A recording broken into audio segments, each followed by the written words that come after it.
अस्सलाम वालेकुम, welcome back to my channel. आज एडोब फोटोशॉप की क्लास नंबर 13 है और आज हम बात करेंगे हिस्ट्री पैनल की। हिस्ट्री पैनल क्या है?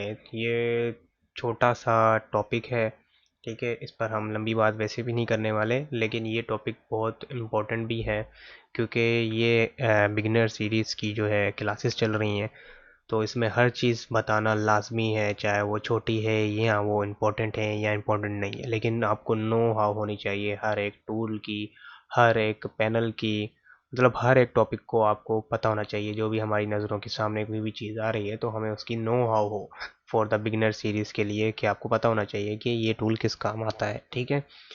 तो चलिए स्टार्ट करते हैं।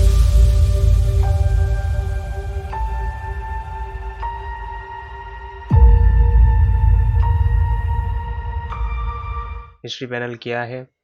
हिस्ट्री पैनल हम जब कंट्रोल जेड करते हैं तो वो एक दफ़ा अंडू होता है, लेकिन हम मल्टीपल स्टेप जब अंडू करते हैं तो हम कंट्रोल अल्ट जेड का इस्तेमाल करते हैं। बेसिकली वो हमारा कंट्रोल अल्ट जेड जो है वो बैक टू हिस्ट्री होता है, अंडू नहीं होता। फोटोशॉप में एक ही दफ़ा अंडू होता है, कंट्रोल जेड, और अगर हम दोबारा उसे अप्लाई करते हैं, फॉर एग्जांपल मैं ये 3 लाइनें लगाता हूँ और कंट्रोल जेड करता हूँ, तो जो लास्ट वन होगा वो जाएगा और दोबारा कंट्रोल जेड करूँगा तो वो वापस आ जाएगा, ठीक है, कंट्रोल जेड से। और कंट्रोल अल्ट जेड से हमारा मल्टीपल स्टेप जो है हमारा वो बैक जाता है, ठीक है। और कंट्रोल शिफ्ट जेड से हमारा रीडू होता है, ठीक है। ये बैक टू हिस्ट्री है। तो हम सबसे पहले पैनल खोल लेते हैं हिस्ट्री का, तो आपको मज़ीद समझ में आ जाएगा। ये देखें, जो स्टेप हमने यूज़ किए हैं इस वक्त ये यहाँ पर आ रहे हैं।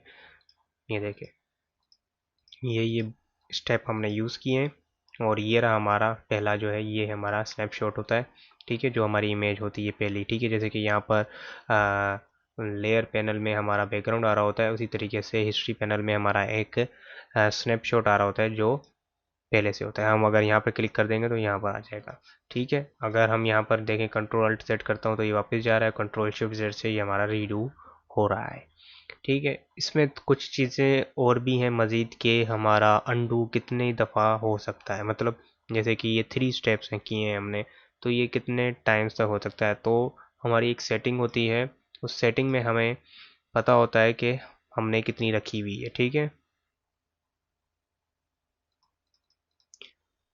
यहाँ पर आपने जाना है और यहाँ पर परफॉर्मेंस में आपने जाके चेक कर लेना है कि आपकी हिस्ट्री में कितने बैक टू हिस्ट्री है, मतलब कि कितनी दफ़ा आप अनडू कर सकते हैं। तो यहाँ पर हिस्ट्री स्टेटस में आप देख सकते हैं, तो यहाँ पर आपका 50 टाइम्स आ रहा है कि 50 गलतियाँ होंगी तो 50 गलतियाँ आपका बैक टू हिस्ट्री होगा, मतलब अनडू होगा, ठीक है। लेकिन अगर 50 से ज़्यादा होगा तो वो अनडू नहीं होगा, 50 टाइम तक जाके ये स्टॉप हो जाएगा, ठीक है। बाकी भी इसमें सेटिंग्स हैं, इनकी हम आगे बात करेंगे क्योंकि इस वक्त ये समझ में आने वाली चीज़ें नहीं हैं। यहाँ पर आप देख लें तो ये हमारी रैम की मेमोरी आ रही है। हम डिफ़ॉल्ट जितना आ रहा हो उतना ही करना चाहिए। अगर आप इसे बढ़ा देंगे तो आपकी रैम जो है ज़्यादा कंज्यूम करेगा, दूसरे पीसीस का जो काम है वो थोड़ा सा मिस हो जाएगा, ठीक है। तो आप जितनी डिफ़ॉल्ट आ रही हो फोटोशॉप में उतनी ही रखनी चाहिए, ठीक है।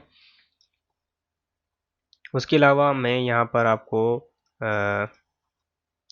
हिस्ट्री पैनल में हमारा स्नैपशॉट, फॉर एग्जांपल हम अपना भी स्नैपशॉट बना सकते हैं।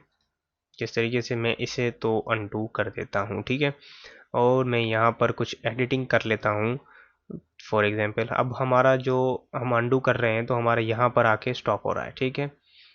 लेकिन अगर मैं यहाँ पर ये थोड़ा सा जो है, हम इसको स्क्रीन करके मैं यहाँ पर ये थोड़ी सी मैं एडिटिंग कर देता हूँ, ठीक है। और ये पिंक इसका मैं रफली थोड़ा सा काम कर रहा हूँ, ठीक है। हम इतना कर लेते हैं, ठीक है। हिस्ट्री ब्रश भी है हमारे पास यहाँ पर, जो कि हमारा हिस्ट्री में वापस लेकर आता है। इसे इरेज़र ही समझ लीजिए, लेकिन इरेज़र नहीं है ये, ठीक है। हमारा इतना, हमें इतनी चीज़ चाहिए। और यहाँ पर, ठीक है। अब अब आप इसे अपना स्नैपशॉट क्रिएट कर सकते हैं। यहाँ पर आपका स्नैपशॉट का बटन आ रहा है, यहाँ पर आप जैसे ही माउस ओवर करेंगे तो यहाँ पर लिखा हुआ जाएगा क्रिएट न्यू स्नैपशॉट। मैं यहाँ पर क्लिक कर देता हूँ तो हमारा एक स्नैपशॉट बन चुका है। अच्छा, अगर मैं अब ब्रश फेरता हूँ हिस्ट्री वाला, तो क्या होगा, इसके मुताबिक हमारा हिस्ट्री जनरेट करेगा, मतलब आपका वो वाला कलर लेकर आएगा जिस पे आपका स्नैपशॉट इस वक्त है, ठीक है। लेकिन अगर मैं स्नैपशॉट इसको कर दूं तो हमारा वापस वो पिंक वाला आएगा जो हमारा, जिस पे हमारा भी इस वक्त स्नैपशॉट है, ठीक है। और भी अगर आप इसके ऊपर कोई काम कर देते हैं, मैं इसको कलर चेंज करते हैं, ठीक है।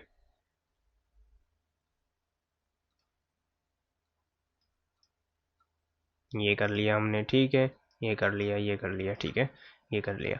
अब मैं इसके स्नैपशॉट को मैं अगर इसको यूज़ करूँ, बैक टू इसको क्या कहते हैं, हिस्ट्री बुश टूल को हम अब यूज़ करेंगे, तो जहाँ पर जिस पे मेरा स्नैपशॉट है, ये पिंक वाले स्काई वाले पे मेरा भी स्नैपशॉट है, तो हमारा ये आ रहा है, ठीक है। लेकिन अगर मेरा स्नैपशॉट इस पे होगा तो ये भी मिटाएगा और वो पिंक भी मिटाएगा, ठीक है। तो आप लोगों को ये बात समझ में आ गई होगी कि हम स्नैपशॉट किसी पे भी रख सकते हैं, आप अपनी ड्राइंग के हिसाब से भी रख सकते हैं, ठीक है। जितना आपको चाहिए उतना आप रख सकते हैं, ठीक है। उसके अलावा हमारे पास एक है आर्ट हिस्ट्री ब्रश, तो ये पेंट कर रहा होता है, पेंट नुमा चीज़ बना रहा होता है, ये देखें, ठीक है। अब इस वक्त ये जो पिंक पिंक का जो ये शेड दे रहा है, ये इस वाले स्नैपशॉट का दे रहा है, ठीक है। अगर मैं इस पे स्नैपशॉट रख दूं तो ये ब्लू वाला देगा, ठीक है। ब्लू वाले कलर फैलाएगा, ठीक है। जितना हमारा छोटा होगा उतना ये काम करेगा, ठीक है। अगर पिंक वाले पे है तो पिंक वाला कलर ये करना शुरू कर देगा, ठीक है। यहाँ पर भी आप इस्तेमाल कर सकते हैं इसे, यहाँ पर भी जहाँ पर आप चाहें उसका कलर जो है ये मिक्सिंग करके अप्लाई करना ये शुरू कर देता है, ठीक है। आई होप आप लोगों को ये क्लास समझ में आ गई होगी। छोटी सी चीज़ थी, ज़्यादा इसमें बात भी नहीं करनी, छोटा टॉपिक है तो हम ज़्यादा लंबी वीडियो नहीं बनाएंगे। इंशाल्लाह मिलेंगे अगली वीडियो में। तो आई होप आप लोगों को ये वीडियो समझ में आ गई होगी, ये क्लास भी समझ में आ गई होगी। इस वीडियो का जो पर्पस था वो हमारा था हिस्ट्री पैनल को समझाना आपको, ठीक है। तो मिलते हैं नेक्स्ट वीडियो में। थैंक यू, अल्लाह हाफिज़।